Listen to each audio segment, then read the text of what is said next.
محفل پاک صبح سے جاری افساری ہے اور انشاءاللہ ابھی ہمارے حویلیاں سے ماشاءاللہ شاید بھائی ساؤنڈ والے بھی تشریف لا چکے ہیں، انہوں نے بھی اپنا جو پروسیجر مکمل کر لیا ہے۔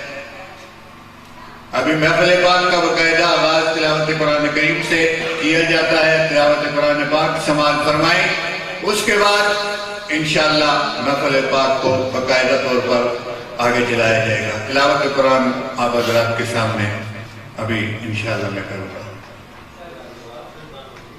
اعوذ باللہ من الشیطان الرجیم،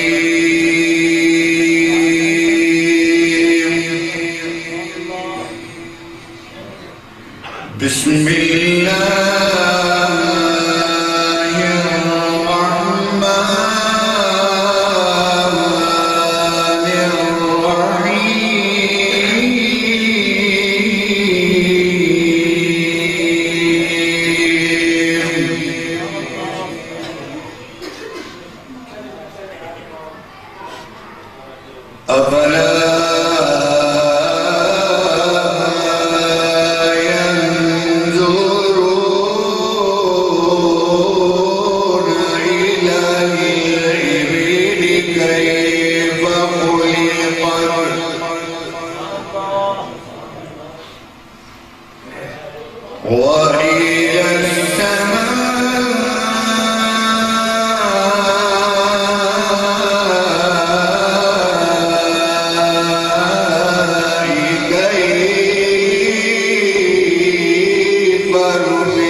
ذکر خدا کرے ذکر مصطفیٰ نہ کرے، ذکر خدا کرے ذکر مصطفیٰ نہ کرے، ہمارے منہ میں ہو ایسی زبان خدا نہ کرے، اور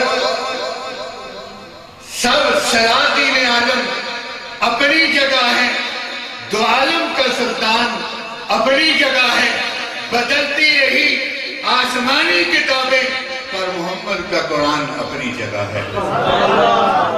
ہم محفل کا آغاز یوں کرتے ذکر خدا کے بعد ذکر مصطفیٰ کرتے ہیں. اب ذکر مصطفیٰ کرنے کے لیے میں جناب رائی سے آئے ہوئے مہمان حافظ محمد عبداللہ صاحب کو دعوت دوں گا. حافظ عبداللہ صاحب کو کہ وہ آئیں اور آقا علیہ السلام کی مدد سرائی فرمائے. تمام حضرات باوان بلند مل کر پڑھیے صلی اللہ علیہ